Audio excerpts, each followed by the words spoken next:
Hi, and welcome to Amplify. I'm your host, Tanya Ramirez from Teacher Engagement. Today, I'm very excited to be joined by Blake and Jonathan Riedel, two brothers that teach in Polk County schools. Hi, gentlemen, welcome. Can you introduce yourselves?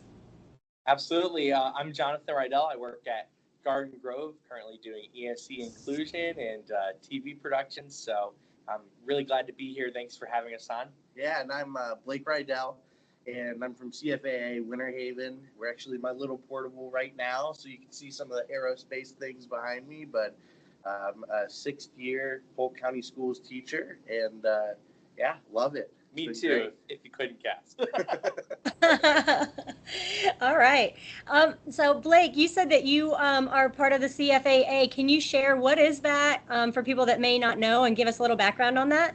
Absolutely. Yeah. So we're a career academy, and I'm not sure if people are as familiar with the career academy models, but basically what that means is we are a part of a larger school that specializes in a special type of curriculum. And so CFAA stands for Central Florida Aerospace Academy. We have a sister model, you could say, in Lakeland, and we're CFAA Winter Haven. And so basically what that means is we teach everything aerospace to all of our students. We go through a pilot track. We look at air traffic control, dispatch, mechanics. We actually have a program outside of school that we go down the mechanic route. And basically it culminates into us at least touching the base of every single type of exposure to aerospace. So we're blessed and lucky, and I mentioned earlier that we're in a portable here at basically at the campus of the Winter Haven Airport. So it's super cool that we have the ability to be out here, and I'm about 50 feet away from the fence to go over to the hangars. We have an aero club that is led by local community outreach right next to us that helps partner with us, where they have a few airplanes our students get to touch and work on, and occasionally fly as well. So it's been a fantastic journey to get here. Not exactly, I got here in a way I didn't expect. Because I actually went through marketing for a while and I got my drone certificate, and that led to my principal saying, hey, you need to go check it out. So it's turned into myself with just a drone certificate and the head of program with his pilot's license. It's turned into a program where we've had almost 30 students win a James C. Ray scholarship, which pays for all of their flight training, to the private pilot certificate. So yeah, we've grown tremendously. We now have 250 students, and I know I'm talking a lot about it, but I'm just passionate about it. So yeah. Love it.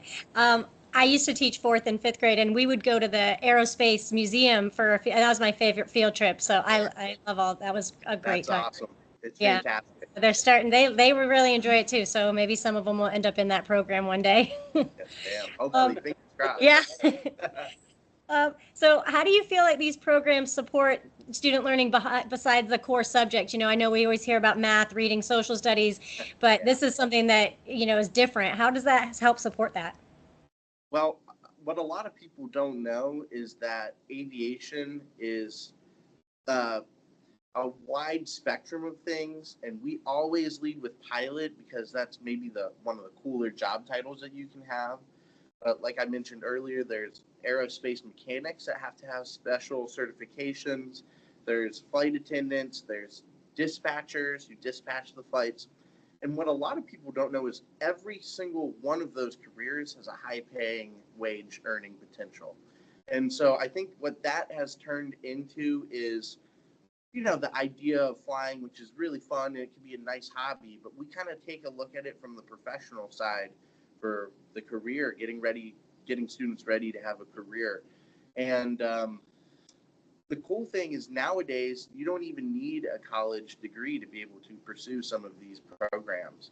So if we're looking towards the future, we try to lay out tracks for our students to be able to follow these timelines and programs, and of course helping them out with the James C. Ray scholarship, which gives $12,000 towards their private pilot certificate. That's a huge barrier to entry.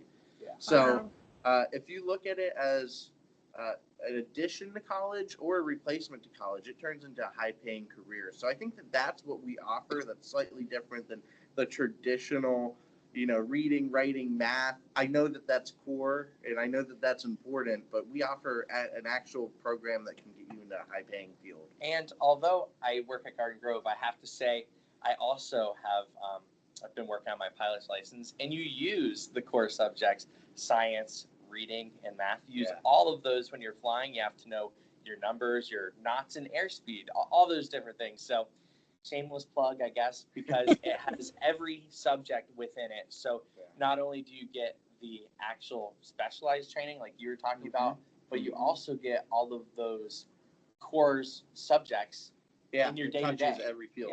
And they probably are learning it better because they're not realizing they're learning it. It's kind of like when you're, you have to kind of do it and you're enjoying what you're doing. So awesome. Yeah, it's like multi-tiered. Yeah. And Jonathan, you said that you're over at Garden Grove. I know you do the ITV over there, and you've been doing great things. Can you talk a little bit about the ITV program there? Of course, yeah. So my time to brag a little bit. Okay. So I'll go ahead and do that. I love it. The ITV program this year has been phenomenal at Garden Grove.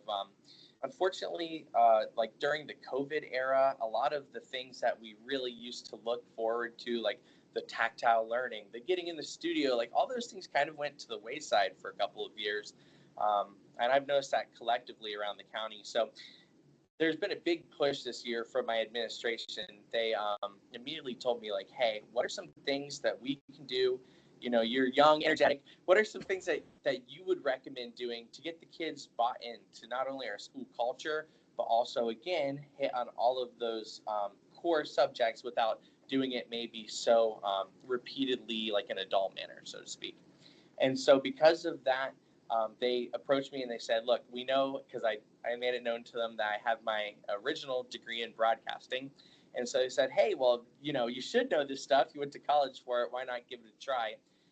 And so I said, you know what, let's go ahead and do it.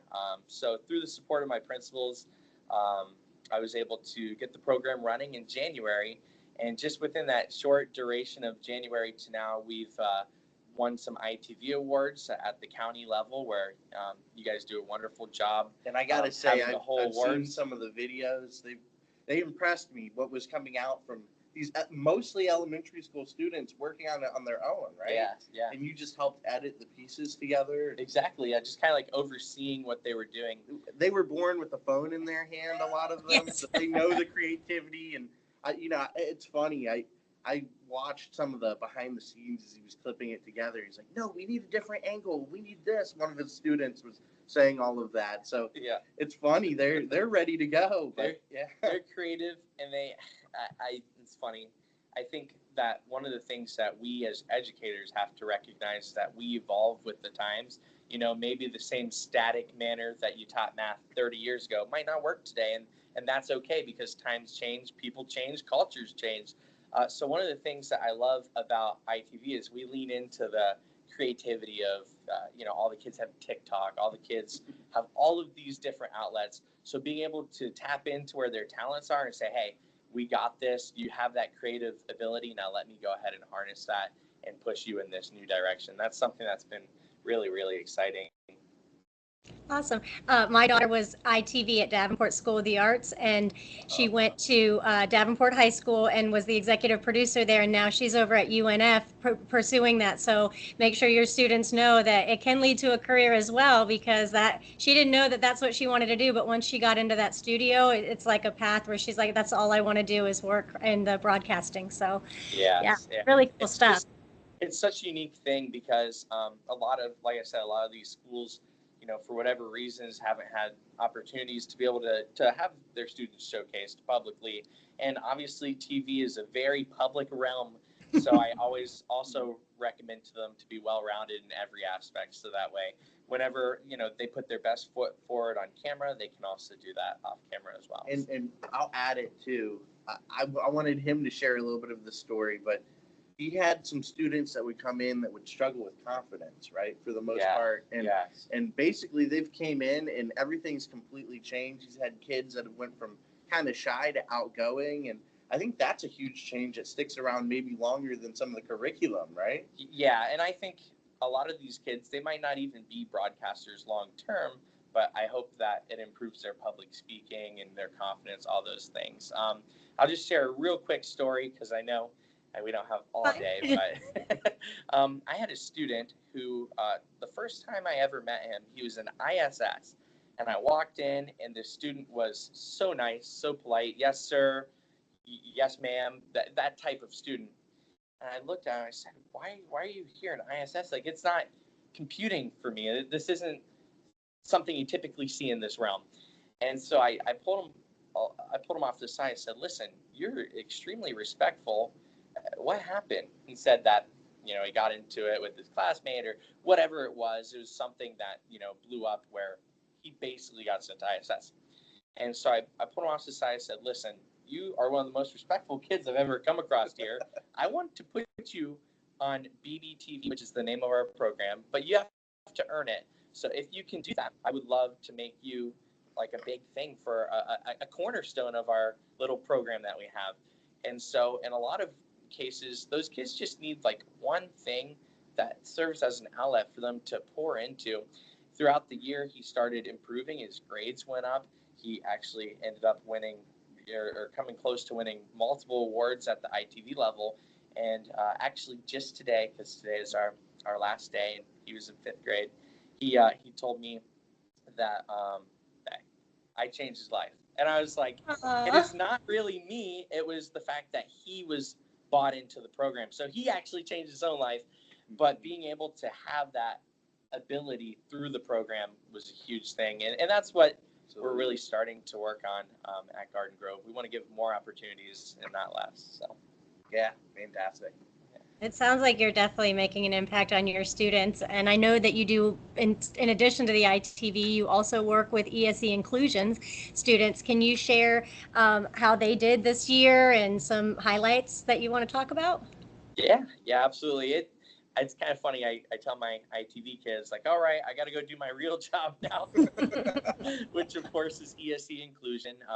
One of the things I love about ESE Inclusion is you really get that small group atmosphere where you can pour into kids like on that one-on-one connection, or, like I said, maybe a small group of 4 to 5 kids in a class. And so the big thing for me has been just making sure that I'm consistent with them, making sure that I come in to not only provide the services that an IEP or individualized education plan like warrants, but going beyond that, making a connection with them. It's been a really massive thing. And a typical day that I would usually have is you go to your classes, you pull a group for maybe 30 minutes to an hour, and you hit them with different enrichment techniques. One of the things that I love doing is the kids at the beginning, you're like, oh, this story is so boring. I was like, okay, well, let's have a competition. Who can read it the fastest? Who can do this? And while I was doing that, I was tracking fluency data. I was tracking all of these things that I really needed to see, but we made it and we gamified it and we made it fun to do. So that's a huge thing in ESE Inclusion. And then just the other part of it as well is just knowing that nothing will ever be perfect. You're always going to be kind of in between realms between having to deal with paperwork and these things called IID forms to show that we've been in the classes working and all those things. It's a really vast, I guess you could say, responsibilities, right? Yeah, a workload, a very vast workload, but it's one that I absolutely love. And the kids did really well. Not to go into too much early preliminary data, but our kids this year have nearly doubled in their proficiency at Garden Grove. So whatever we're doing is working. I think it must be consistent every day. So. Well, I'm sure that's attributed to you and all the hard work you're putting in with your students. That's amazing. Both of you were nominated by a peer for putting your students first, as we can clearly see that you do every day. And you definitely have a passion for what you do. Where do you think that comes from? What motivates you to bring it every day for your students, and you're bringing it for your peers because they're noticing it and, told me that you definitely need to be highlighted? Well, I'm so glad they see the passion.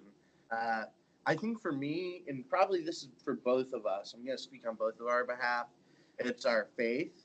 we're Christians, so we believe that God calls us to work fervently while we're here, and I think that's one of the reasons why we have a fire lit under our butt, so to speak. We want to go and work as hard as we can to help other people. That's a big tenet of our faith.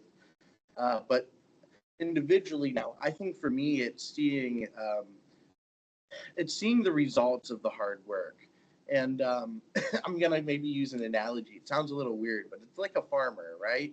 You know how like for a long time when you're growing something, I have like a backyard garden. You have to water every single day, right? Especially in Florida. It can't be too much. It can't be too little. You got to put fertilizer at the right time. And then after you do this for 9 months or 12 months or 5 years, depending on what the plant is, you finally see the results. And so for me, I think I am just now recently seeing the results. This is my 4th year as, I would say, one of the lead aerospace teachers here at CFA Winter Haven. And I just recently had a group of about 20 students that graduated. 6 of them are choosing to go pursue the pilot path. Like, have already signed the paperwork. They're ready to go pursue the pilot path. Awesome.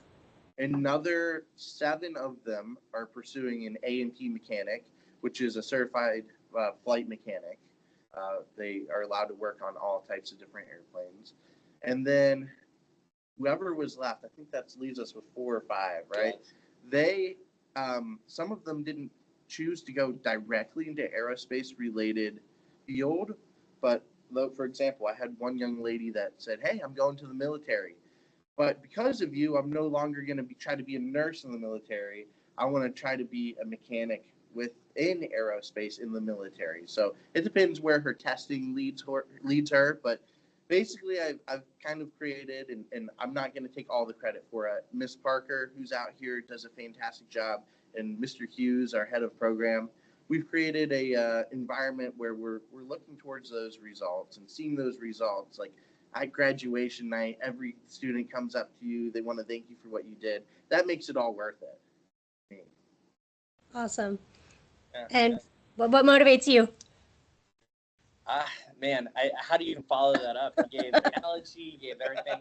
So to put it briefly, I'll say I think it is that intrinsic or internal drive to, love your neighbor, to take care of those who might have lesser than you, all those aspects. But more broadly speaking, I think it is also results based as well, where it's like, man, I didn't like the numbers I saw for my kids' testing, and I might not have liked the particular way that data might be crunched or whatever that may be, but did I make a difference? Can Joey, I'm just using that as a broad generic example, it's not a real student, but can Joey now write 2 sentences instead of 1? Even though it might not seem that great because he might not be hitting that total benchmark where he needs to be, depending on what grade he is. If you can make that gain, that's 100% more than what he could do the year before. And so you have kind of the opposite of me. I always look at the very small kernels of what did I do a tad better today than yesterday. And I think that's my biggest driving thing, just being one step better. And even if it's just one step, eventually I'll get there where I need to be. And also knowing that all of that effort turns into like blessings for somebody else on the other side. So the high paying salaries of aerospace, it's not a lie. It's twice as much for a A&P mechanic than it is for I need to come back and take you out to dinner on your teacher's side. Exactly. That's part of the deal. But anyways, knowing that they have that bright future, that some of them came from a different economic background and they're going to move up a bracket, that's fantastic. Yeah. Why not celebrate that, Exactly. Absolutely. I love it. And now we're recording this on the last day of school, so that's why you guys are super excited. I can see the smiles like beaming off your faces. What would you say was the highlight of the year? If you could pick one thing that you just really stood out as something amazing that happened this year. I'll let you go first. Okay, yes. Okay.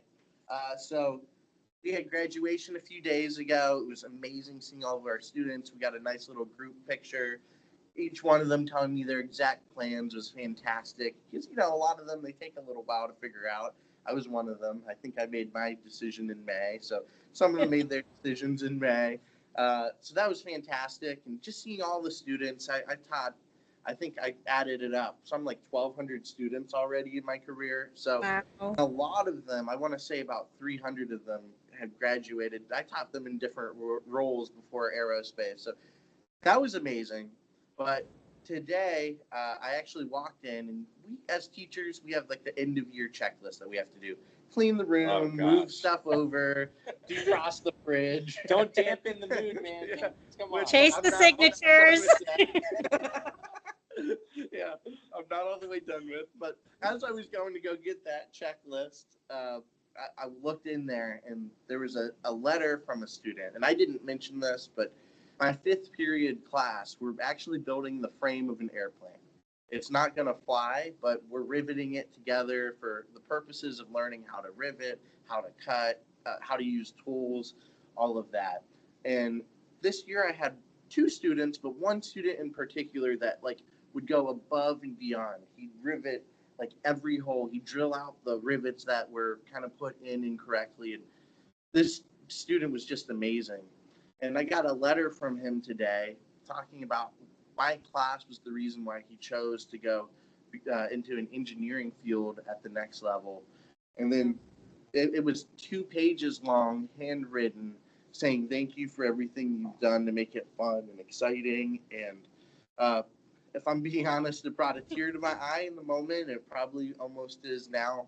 I've known this student for 4 years, and knowing that I had the impact on just one student to that degree was a huge honor. And so that's my highlight. It was incredible. And by the way, it's good to know that kids still know how to handwrite things. That's what They will tell you that they don't learn cursive, but I just left 4th and 5th grade, and as soon as testing was over, I devoted like a whole month of cursive, so they should know. Yeah, thankfully. Woo. So that was my highlight. I love that. Yeah, that was amazing. I think mine's pretty similar, and it happened a couple weeks ago. I had a student who had consistently low test scores. And again, it's not all about test scores, but it does, obviously reflect how much you pour into them, if they have the capability to follow along on the journey of education, so to speak. And so one of the things that just absolutely, again, almost brought a tear to my eye, to use that phrase, is that student, his levels went up to beyond proficiency. Like a level 4, and Wow. it's crazy. It's hard to believe, but when he finally ascertained his score after asking so many times from his teacher, he ran out the room, and they were like, "Where's he going?" And he ran out the room, knocked on my door, and came up. He didn't say a word, just gave me a huge hug, and I happened to know his score beforehand. It was told to me, so I already knew where that came from, but the fact that like the student wanted to share that moment of victory with me, like out of all people, out of his, his classroom teacher, the principal, so many things he could have done, could have said.